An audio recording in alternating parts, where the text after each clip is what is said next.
Hello students, यदि आप PNST की काउंसलिंग करवाना चाहते हैं तो आप लोगों को जो डॉक्यूमेंट्स रेडी करके रखना है उसकी लिस्ट आप एक बार जरूर देख लीजिएगा। तो स्टूडेंट्स, सबसे पहले आप लोगों को जो चॉइस फिलिंग कराना है, सबसे पहले तो आपका क्या होने वाला है, रजिस्ट्रेशन होने वाला है। तो स्टूडेंट्स, जो आपका रजिस्ट्रेशन होने वाला है ये आपके लिए काफी ज्यादा इंपॉर्टेंट है, इसको आपको संभाल के रखना है। इसका प्रिंट आउट आपको लगेगा और जो चॉइस फिलिंग आप कराएंगे, मतलब पहले प्रायोरिटी में किसको रखना है, दूसरी प्रायोरिटी में किसको रखना है, तो ये आपको लगने वाला है। दूसरा, एमपी ऑनलाइन द्वारा जारी आपका आवंटन पत्र, मतलब जो कॉलेज आपको मिलेगा उसका भी आपको एक प्रिंट आउट लेकर चलना है। जो आपने अभी चॉइस फिलिंग करवाए हैं, रजिस्ट्रेशन करवाए हैं, इसका भी प्रिंट आउट आपको संभाल के रखना है। इसके बाद में पीएनएसटी का जो आपका रिजल्ट आया हुआ था अभी कि आपको 100 में से 60 मिले हैं, 40 मिले हैं, ठीक है, 80 मिले हैं, जो भी नंबर आपको मिले हैं, ठीक है, तो वो उसका भी आपको प्रिंट आउट यहां पर लगेगा। ठीक है, इसके बाद में आपका जो 10th का रिजल्ट है ये आपको लगेगा। 10th के रिजल्ट के साथ में एक सर्टिफिकेट भी आता है, तो जिन लोगों के पास में सर्टिफिकेट होगा तो वो भी साथ में लगेगा।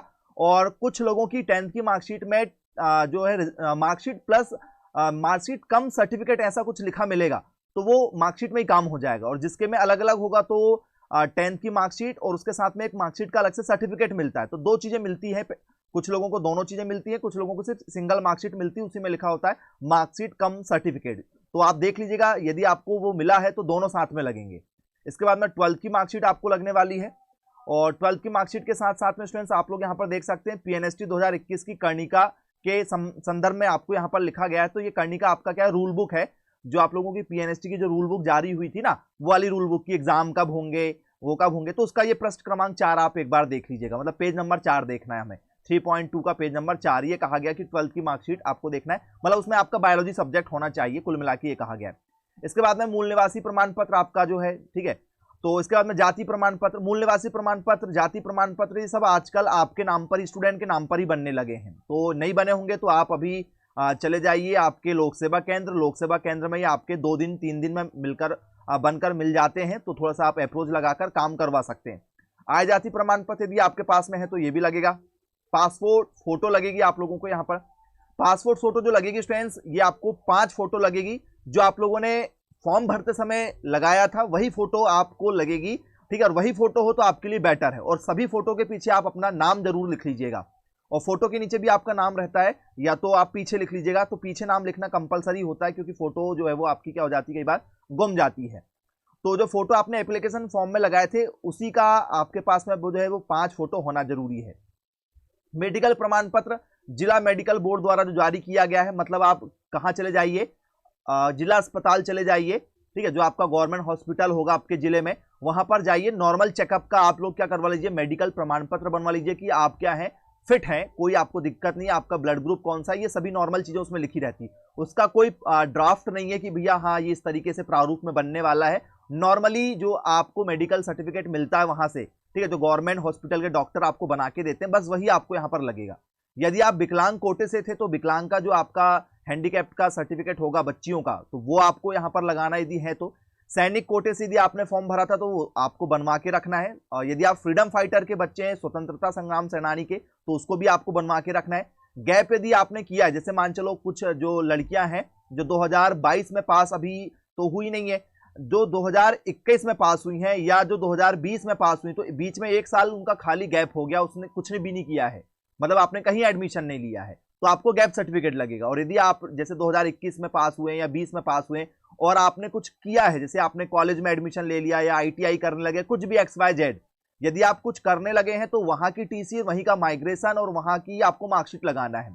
और आपने एडमिशन ले लिया था, नहीं गए, तो आपके पास में फिर 12th की टीसी, 12th का ही माइग्रेशन लगेगा और 12th की मार्कशीट लगाना है आप लोगों को, और गैप सर्टिफिकेट बनवा लीजिएगा। चलिए, क्लियर है। टीसी वगैरह आपको लगेगी, टीसी होना चाहिए। माइग्रेशन आपके पास में होगा, माइग्रेशन लगेगा। तो दिया गया है, काफी इंपॉर्टेंट है। यहां पर कहा गया कि 5 वर्ष की अनिवार्य शासकीय सेवा का अनुबंध है, मतलब यहां पर क्या कहा जा रहा है, आपका जो कोर्स स्टूडेंट्स वो 4 वर्ष का है। बोले जी सर बिल्कुल 4 वर्ष का है, तो इसके बीच में आप शादी नहीं कर सकते, ये यहां पर साफ साफ अनुबंध कहा गया है। आप यहां पर रीड कर सकते हैं, जो रूल बुक आपको दी गई थी, यदि आपने फॉर्म भरते समय जो रूल बुक आती है ना कि आपका एग्जाम कब होगा, ठीक है, एडमिट का आप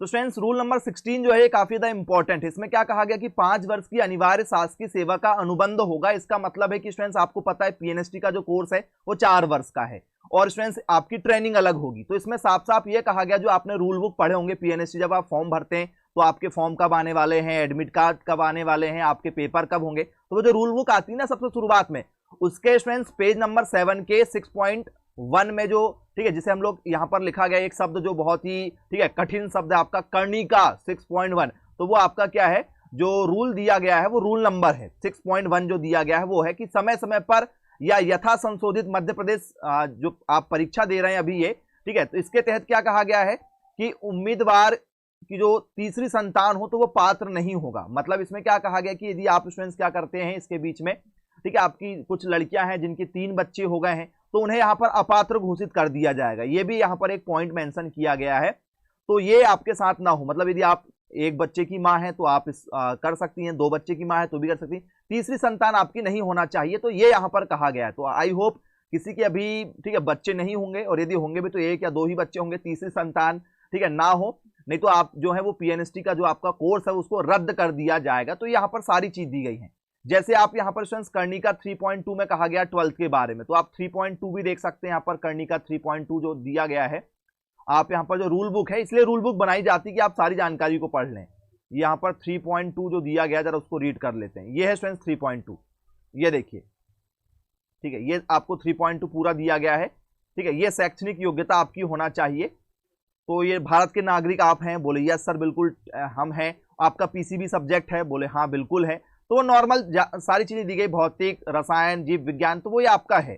तो ये जानकारी है, नॉर्मल जानकारी, तो आप ध्यान दीजिएगा स्टूडेंट्स। 3 संतान यदि किसी की है तो वो फिर यहाँ पर अयोग्य घोषित हो जाएगा, तो इस बात पर आप विशेष ध्यान दीजिएगा। तो है चिन्हित जो आपके प्रमाण पत्र है वो प्रवेश प्रक्रिया के समय प्रस्तुत करना अनिवार्य नहीं है। यदि आपके पास माइग्रेशन नहीं है तो आप बाद में भी दे सकते हैं, टीसी आप बाद में भी दे सकते हैं। इसमें स्टार लगा हुआ है, स्टार और किस में लगा हुआ है, बस 2 ही चीजों में लगा है। तो आप स्टूडेंट्स टीसी जो है आपका और माइग्रेशन, टीसी और माइग्रेशन स्टूडेंट्स आप इसको बाद में दे सकते हैं। यदि आपके पास में नहीं है तो आप बाद में जमा कर सकते हैं। तो ये जो फॉर्मेट है इसका प्रिंट आउट भी आपको निकलवा के रखना है, क्योंकि आपका यहाँ पर नाम, आपकी कैटेगरी, ठीक है, आप जो काउंसलिंग करवा रहे हैं वो कब करवा रहे हैं, डॉक्यूमेंट्स वेरिफिकेशन कब हो रहा है, जमा कर आपने ये डॉक्यूमेंट्स किए हैं या नहीं किए हैं, तो ये आपको क्या करना है, ये पूरा का पूरा फॉर्मेट में बना के लगाना है। पहले नंबर पर इसको लगाना है, दूसरे नंबर पर इसको लगाना है, तीसरे नंबर पर इसको, चौथे नंबर पर इसको। तो ऐसे पूरे डॉक्यूमेंट्स आपको क्या करना है, एक के पीछे एक अटैच करना है और जमा के लिए यस करना है। यदि आपके पास में ये है तो यस कर दो, नहीं है तो नो कर दो।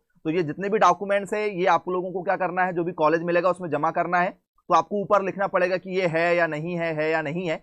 और यहाँ पर स्टूडेंट्स क्या करना है आप लोगों को, ठीक है, निम्न अभिलेख प्रमाण पत्र प्रस्तुत नहीं करने के कारण यदि आपको क्या कर दिया जाता है, सीट नहीं दी जाती है, तो वो आपको कारण भी लिखकर दे देंगे। तो आप यहाँ पर अपने साइन कर दीजिएगा। फिर जो आप पीएनएसटी का जो आपका कॉलेज जहां पर आप इसको जमा करेंगे, तो वो जो बाबू लोग रहेंगे वहां के, वो बता देंगे कि भैया हमने इनको अपात्र क्यों किए हैं या पात्र क्यों किए हैं, तो यहाँ पर साइन कर देंगे। कुल मिला के आपके पास में सभी डॉक्यूमेंट्स होना चाहिए, और टीसी और माइग्रेशन फिलहाल में नहीं होंगे तो चल जाएगा, बाद में आप जमा कर सकते हैं कॉलेज मिलने के बाद में। तो ये सारी जानकारी थी, आप इसको अच्छे से एक बार समझ लीजिएगा।